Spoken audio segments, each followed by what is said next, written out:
Silav rojbaş, şevanno hevîdikim te başin, selametin çend nûçe hene li ber destê me dixwazim bi were parve bikim.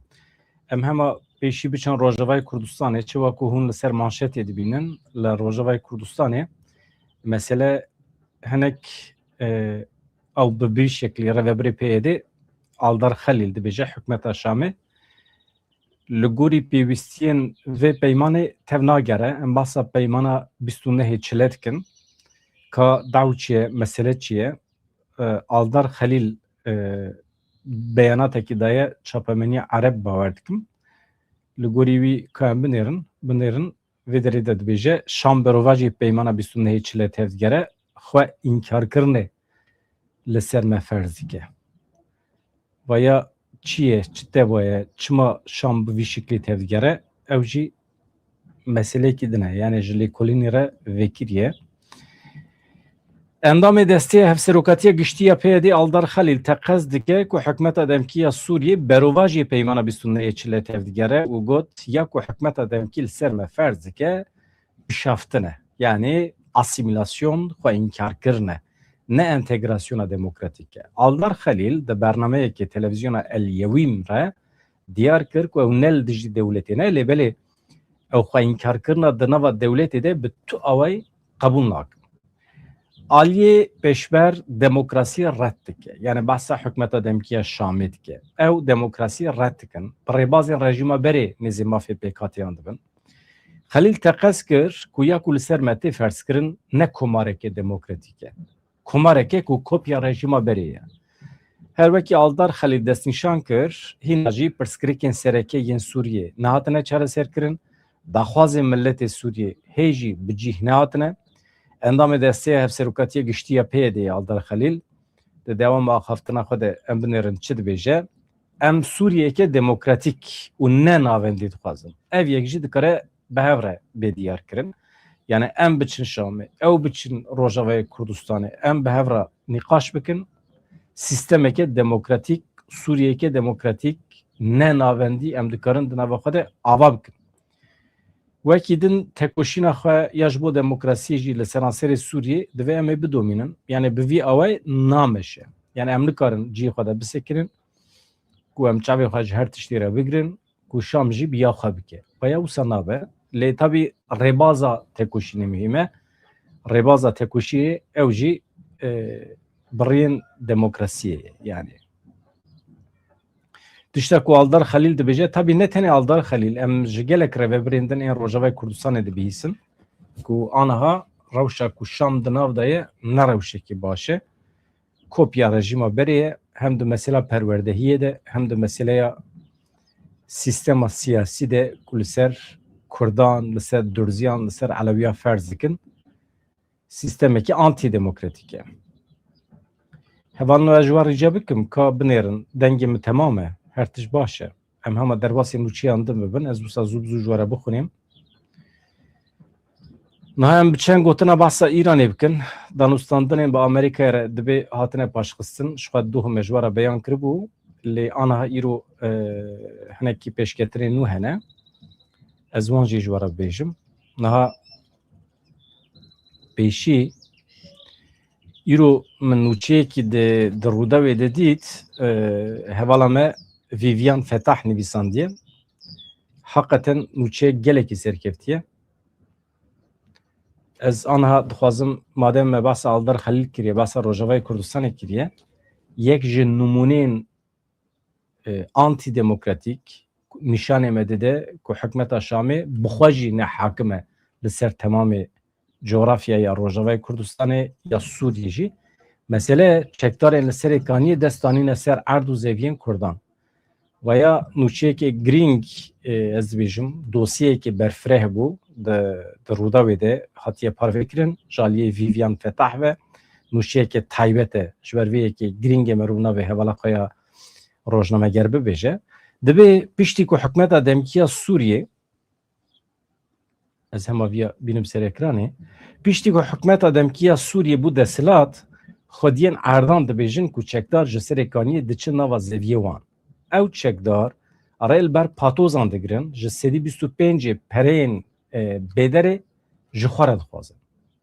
Yani jî nahêlin gundî bixebitin. Malbata Salih Abdo wekî numune nîşan dide, xwediyê 905 donime ye.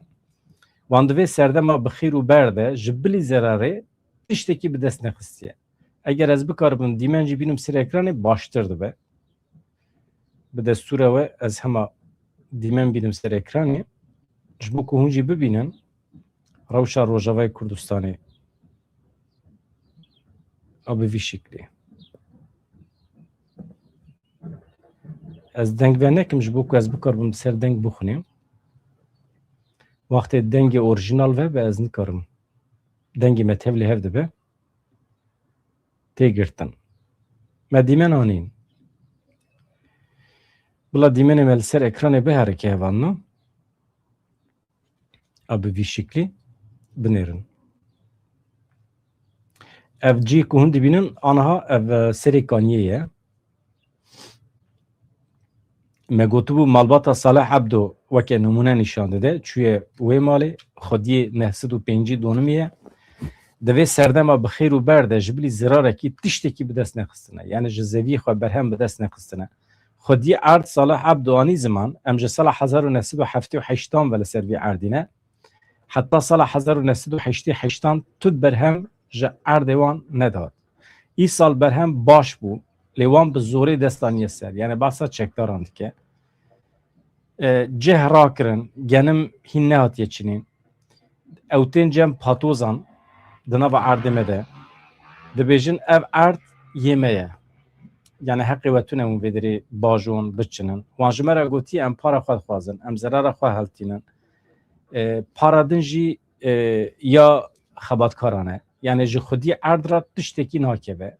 Ji gundê xenamiyê 29 malbat aniha bûne mağdur destanîne ser 5600 donim erd û zeviyê gundiyan.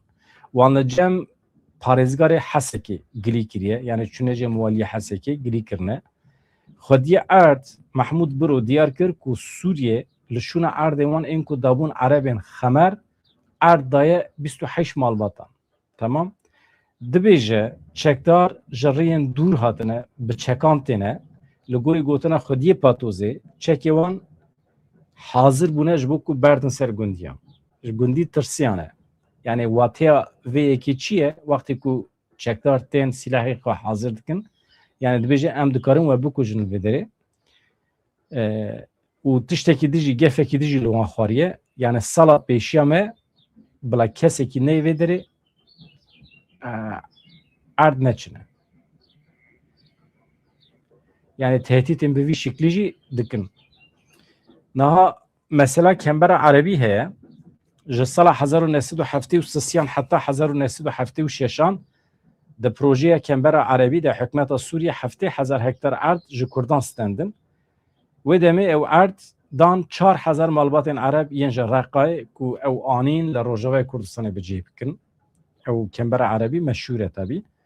Di qonaxekê din de ji wê projê bi navê sîstema întifahê hinek erd li hinek dotkarên Kurd li ciyê din vegerandin. Ji ber vê yekê niha ew çekdarên Ereb ên li serê kaniyê daxwaza wî erdê ji Kurdan dikin. Yani bi qasî ku me fehm kiriye pêşî erdana Ereban paşê qismekî erd li Kurdan hatine vegerandin.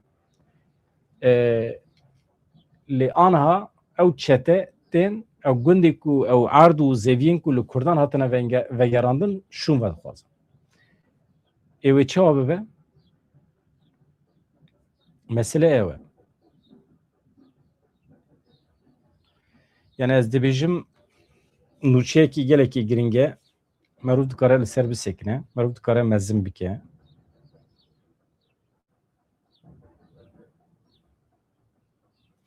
Ez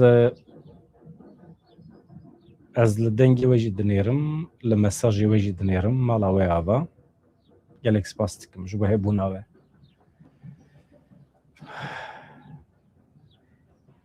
Wekîlê me Sırrı Sakık bersivda Kılıçdaroğlu bala we dikişîne. Eger bala we bikişîne em dikarin hinekî behs bikin.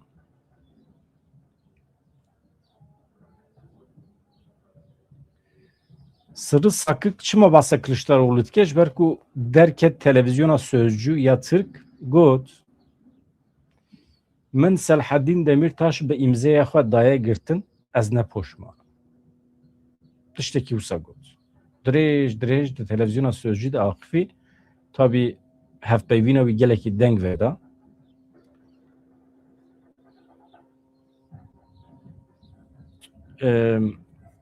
Bersiv ji gelek derdora nehat. Li ser medya civakî Kurdan pir reaksiyon nîşanda. Jêra gotinên gelekî xirab gotin. Lê em cî bidin beyanata Sırrı Sakık ka çi dibêje. Parlamenterê Dem Partiyê yê Agrê Sırrı Sakık reaksiyon bertek nîşane da yanî serokê giştiyê CHP Kemal Kılıçdaroğlu da êku behsa Selahaddin Demirtaş dike êku tê de dibêje ez ne poşmanim. Kemal Kılıçdaroğlu li ser biryara rakirina parêzbendiya Selahaddin Demirtaş ya ku berê hatibû dayîn gotibû ez li pişt qirara xwe me li ser Selahaddin Demirtaş ez ne poşmanim. Sırrı Sakık buraya hesabê xwe medya civakî bersiv da Kemal Kılıçdaroğlu got tu fiilbazî ew qasî bêrrûyî tu nikarî poşman jî bibî. Sırrı Sakık diyar kir ku piştgiriya ku wan di hilbijartinan de dabû Kemal Kılıçdaroğlu şaştiya herî mezin a jiyana wî ya siyasî ye. Min dizanîbû tu kî, tu çî, kîloyê te çi ye. Dema min ev yek eşkere kir ez hatim lîşkirin. Yani ez rastî bêbextiyan hatim. Tu fiilbazekî ew qas bêrrûyî tu nikarî poşman jî bibî. Bi rastî em poşmanin ku me piştgirî daye te me çû dengê xwe bikaranî ji bo te ji bo kesekî wekê te ku aliyekî wê rast jî tune ye. Şaştiya herî mezin ya jiyana min a siyasî ew e ku min ji bo deng min ji bo te deng xwestibû dibêje Sırrı Sakık. Ka ev jî nivîsa wî ye binêrin. Ev Tirkiye a bi vî şeklî. Rast dibêje. Yani Kemal Kılıçdaroğlu pir ayıp kiriye yani. Pir ayıp ya. Hakikaten ayıp ya. İnsanekî rezil yani. Em derbasê meseleya İranê bibe hinekî. Yan berê em hinekî behsa evê bikin. Li Ewropayê ew heye. Mesela koçberiyê. Mesela koçberiyê umzanin kîja meseleye niha Avrupa naxwaze penaberwerin vê derê. Şert û mercê xwe hinekî giran kirine, qanûnê xwe dijwar kirine, însanê ku delîl û îspatê wan tune be mecbûr mabin hatibin vê derê, davê jin kampên weke zindanan. Ja li ser vê hinek guftûgo çêbû li Yekîtiya Ewropayê. Tabii behsa bütçeyekî jî dikin. Niha di nava welatên Yekîtiya Ewropayê de nakokî heye. Swêd cuda difikire, Fransa cuda difikire. Mesela Fransa naxwaze perê xwe bide ji bo ku ev penaberên hatine vê derê biçin welatekî sêyemîn. Li welatekî sêyemîn kampan çê bikin, însanan li wê derê bicî bikin. Fransa vê yekê naxwaze.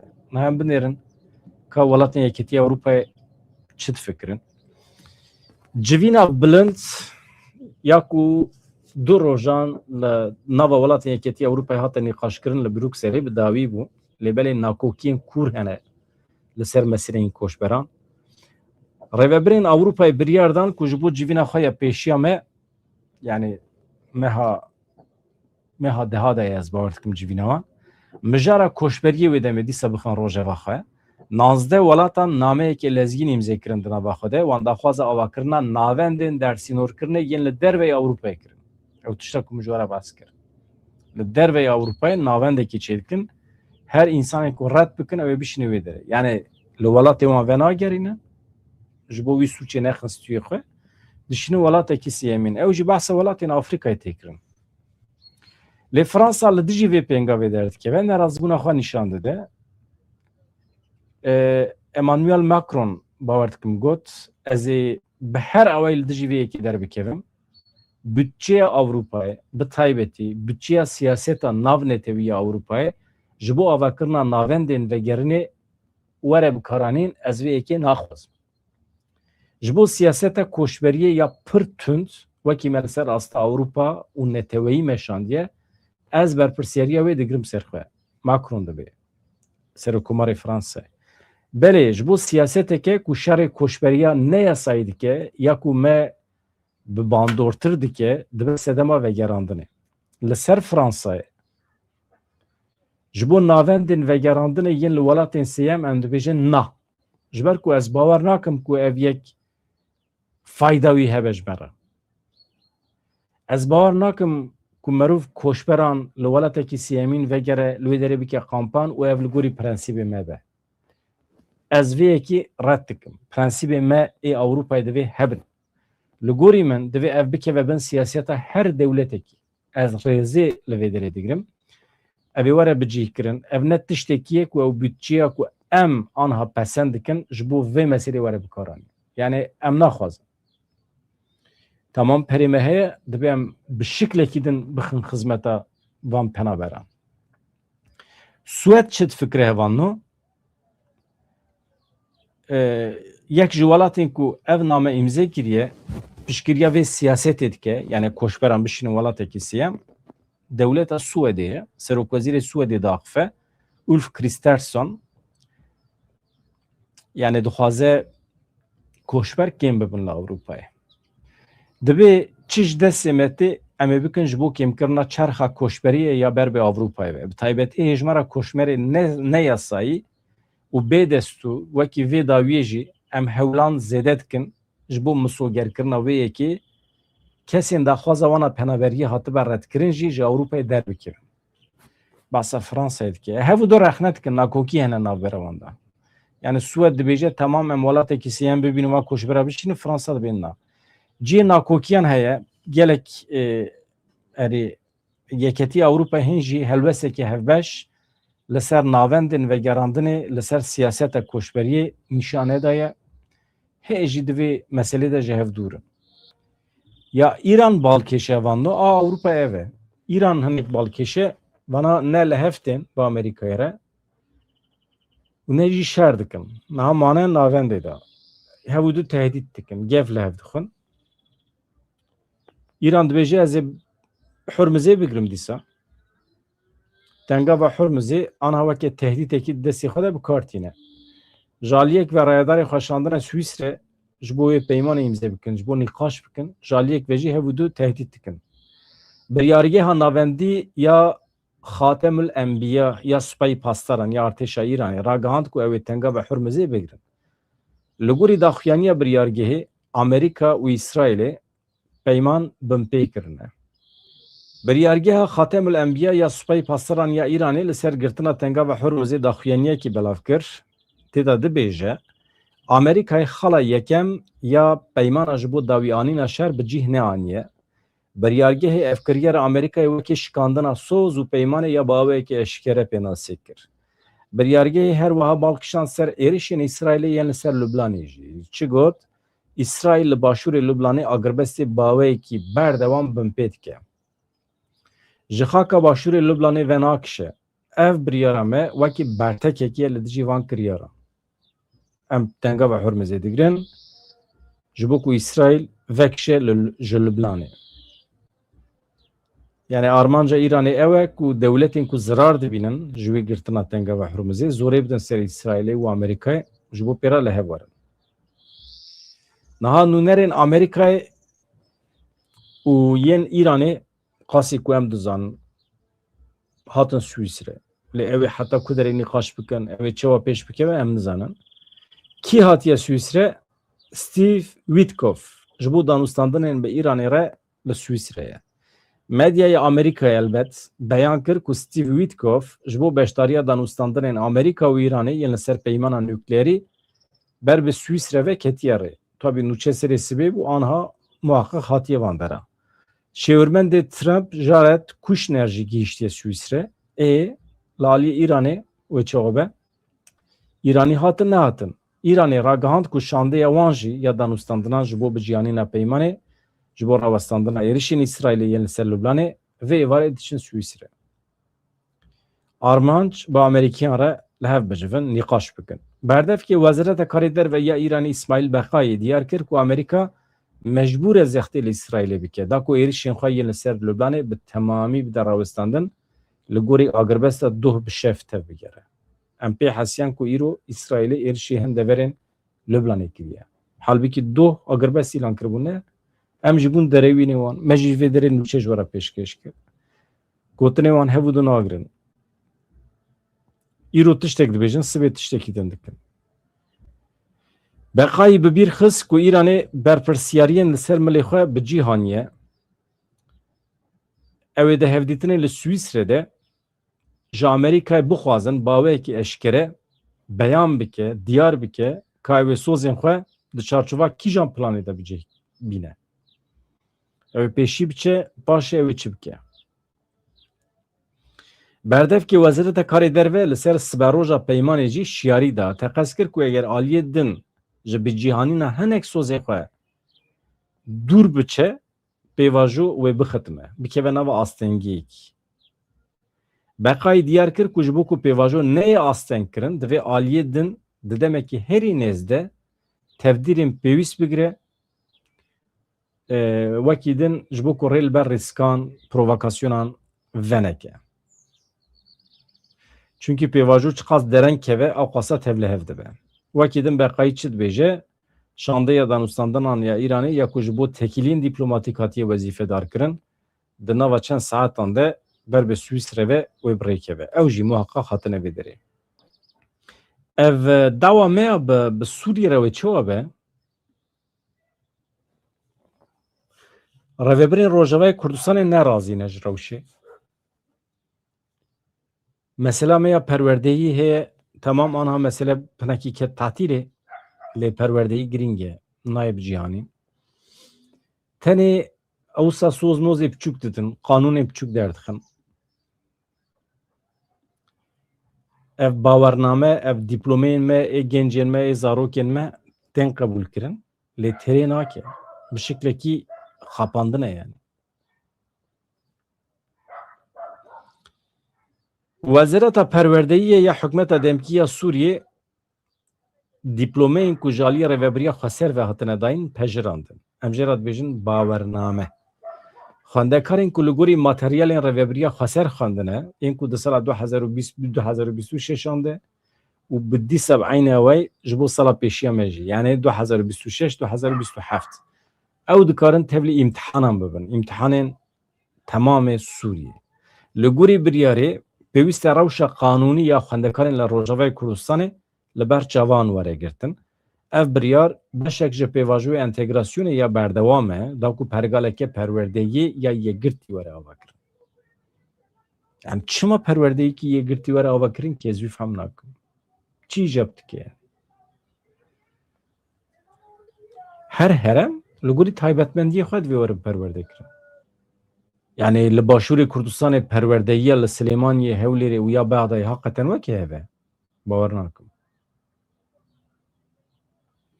Biryarên ku Wezîreta Perwerdeyî ya Sûriyê dane evin, xwendekarên ku berê xwendina xwe li gorî materyalên xwendinê a rêveberiya Xweser dimeşandin, destûra wan tê dayîn ku di ezmûnên bawernameyên giştî de amedahî, perwerdeyiya bingehîn, li gorî rêzikname, li gorî pîvanên neteweyî ên yekgirtî ku ji aliyê Wezîreta Perwerdeyî ve hatine hazir kirin, têra derbas bibin. Yani tenê di sala 2025 heta 2027 du sale hem îsal hem sala pêşiya me ew ê bikaribin tevlî îmtihanan bibin. Ka xala duyem ya wê biryarê çi ye? Bawernameyên ku berê ji aliyê rêveberiya Xweser ve hatine dayîn wê li gorî prosedûrên ku ji aliyê Wezîretê ve hatine pejirandin niha di meriyetê de ne were naskirin. Çima hewcî vana bûne ya? Heqetê meriv dîn dibe ya. Ev biryara ku me girtiye ji bo bi cîhanînê ji hemû aliyan re hatiye şandin. Yani hem şandina Rojavayê Kurdistanê hem şandina Wezîreta Perwerdeyîyê yani. Hem ev heye hevan mı?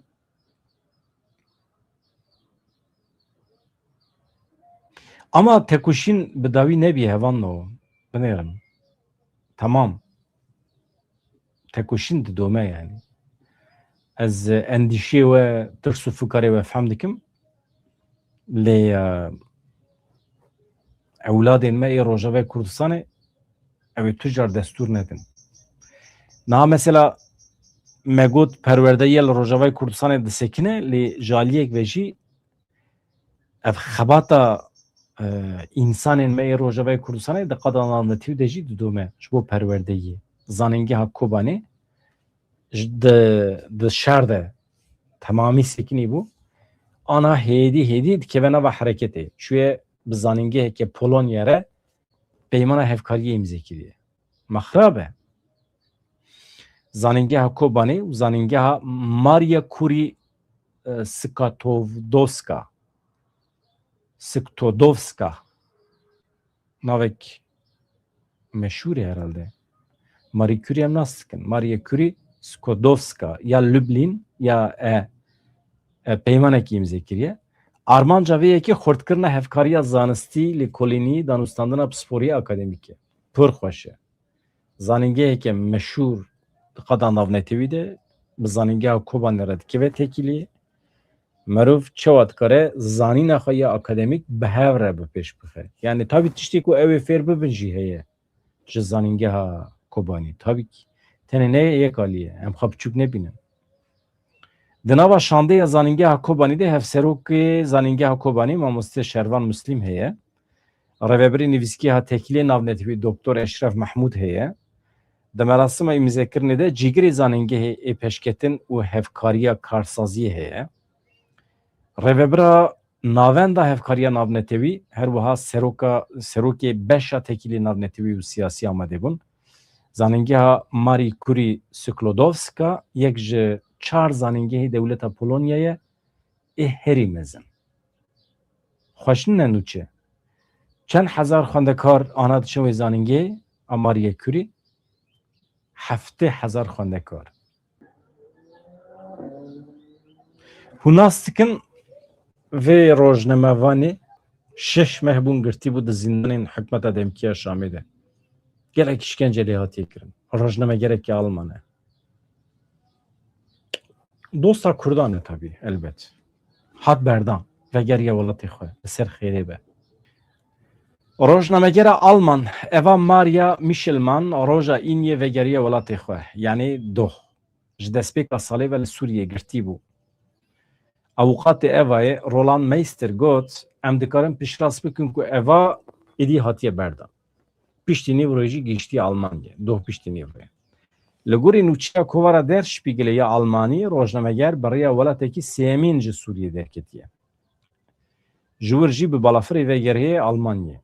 Li Reqay wenda bibû, çîroka wendabûna wê jî pil balkêş e, ne tenê bû, rojnamegerekî mêdin hebû Ahmet Polat ew jî pê rabû. Ev her du tên girtin, lê muameleya rojnamegeriyê li wan nakin. Mîna ku şervanên biyanî bin muamele dibînin, tabî işkence, xerabî, tî, birçî dêlin, acayip rewşe ya, ez îro fikrîm heqeten ya, însan çi ji hev dixwazin ya. Ya çar roj emrê wê ye ya, hûn çi ji hev dixwazin ya.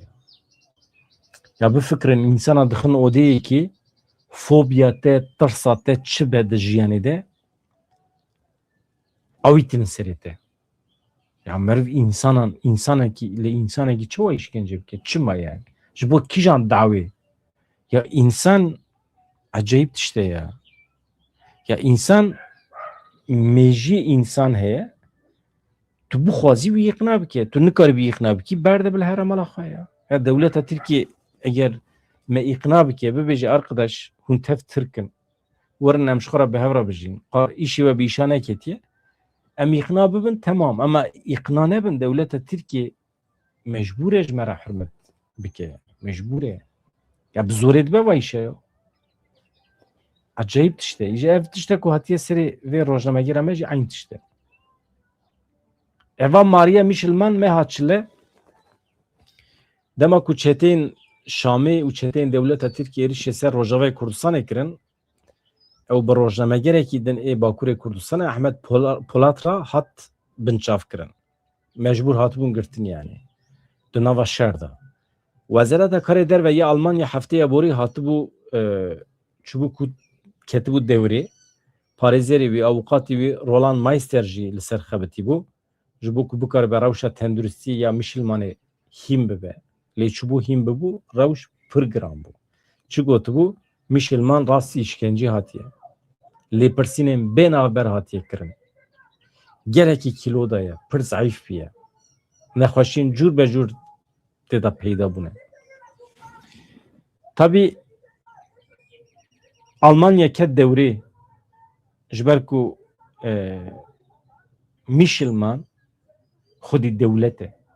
Qet nebe Almanya devlet awiye. Naha ez fikrim ji bo Ahmet Polat kî ketiye devri. Hemolatiye Türkiye muhakkak. Türkiye dikare ji bo hemolatiye xwe qisa bike ve nava hareketê û biçe wê dirê. Yan bîne û ew jî du qatî wî işkence lê bike. Vana insanên rezîl in. Suriye çi dibêje? Mesela Suriye çawa xwed parêze? Mesela qet ne mehçûb e. Lêborî naxwaze. Nabêje me nizanîbû. Wezareta ragihandinê ya Sûriye li ser mijarê beyan kir ku rojnamegera Alman û rojnamegerê Kurd Ahmet Polat rast e li Reqayê hatine girtin. Ew jî ev beyanata xwe çawa dane? Piştî tonkî serê lêdan, lêkolîn, îsrar, şeş meh bihuriya.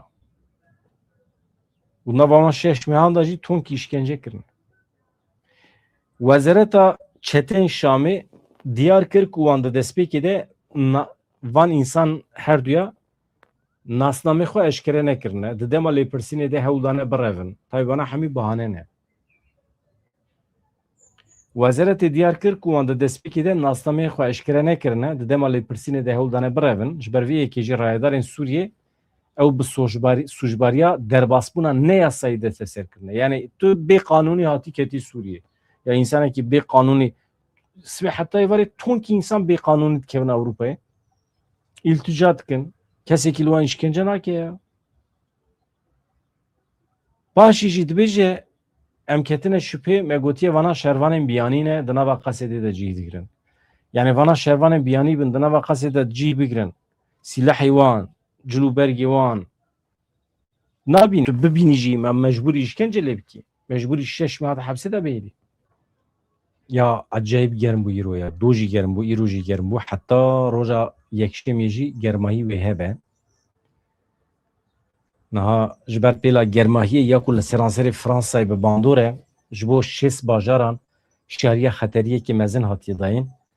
Rayedarên Fransayê beyan dikin ku dibe ku ev rewş li hin heremên cuda girantir bibe. Ji ber pêla germahiyê ya ku li Fransayê zêde dibe li 6 bajaran şiyariya xeteriye hate ragihandin. Rayedaran gotin li hin hereman dibe ku ev rewş girantir be. Rêxistina meteorolojiyê şiyarî da germahî dikare nêzîkê pêla germê ya kujer ya sala 2030 bibe. 2030 de jî rast e.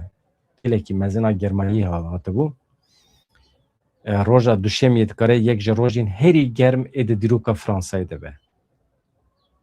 Hikûmetê ji ber germahiya zêde navenda krîzê xistnava faaliyetê gelek wezaret ji bo nirxandina tedbîran li hev civiyane. Ji ber germahiya zêde li hin bajarên Fransayê mekteba zarokan jî sekînî, ezmûn îmtihan jî sekînî, ji bo kesên di xeteriyê de ne, ji bo îxtiyaran, ji bo kesên nexweş xizmetekî taybet ya alîkariyê jî hatiye hazir kirin. Pêla germahiyê ne tenê Fransa her wiha welatên din yên Ewropayê jî girtiye nava xwe, wekî Almanya, Swîsre, bahsa Swedê nakim ha, Swed, Norveç sar e ya. Hevalê me ku li wê derê li me temaşe dikin rewş çi waye? Wê derbas be. Tebîr ew e. Osman Baydemir wextê şaredar bû, tabii anekdotekê tê gotin lê çiqas rast tê nizanim. Tedbîrên şaredariya Amedê tune ne li hember berfê. Berf dibare, vir da wê da rê tijî dibin, hinekî astengî derdikeve. Dema ku Osman Baydemir diçe nava bajêr, însan pêşî lê digirin dibêjin serokê min hûn van mesela berfê kengî hal dikin, çawa hal dikin, dibe ez soz didim ve di nava sê meha da mesela berfê tamamen hal dibe. Îjeyê me pirsgirêka me ya germayî jî di nava du meha da hemî hal dibe. Yani hinekî li ber xwe bidin. Ji hevdîtinên Mazlûm Abdî İlham Ehmed tu encam dernekekê heta niha. Hevdîtin bila bi dizî bidu min. Qet em dest nedin hêvan. Pir zêde behs nekin, pir zêde tevlî hev nekin. Yani çawa diçe bila biçe, tişnabe. Yani hem tiştene de bir merv zede tevne de. Yani em bizanıbın çı, nizanıbın çı. Anaha de çarçuva fermiyet ede. Ji bu meselenin entegrasyonu hatine. Ji bu haneki pişkiri bidin Kurdan. Yani pişkiriye ji bu Kurdan haneki kom bikin hatine.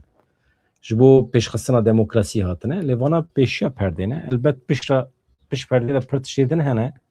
Ka em bineri ve çabe. Hevya me heye.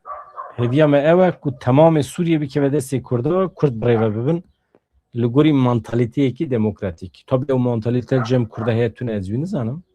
Hun baştır zanım. Cem o heye. Cem o hebe heye. Cemetine.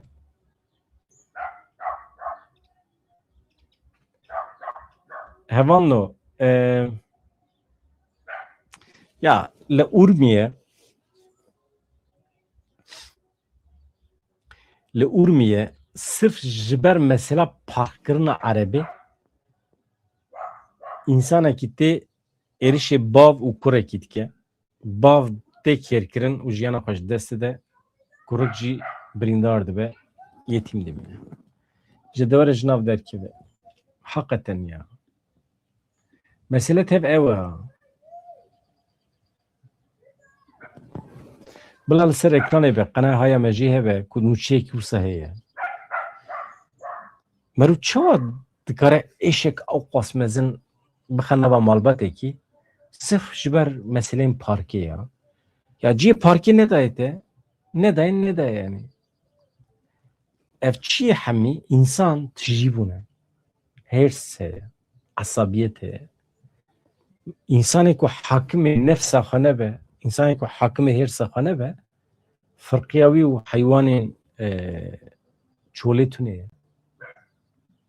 Çünkü hayvanın çoğule je kuvi jusane. Şereki. Usa.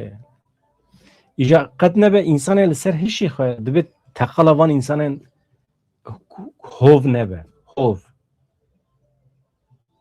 Mego kuvi ne ez basa kuvi nakim.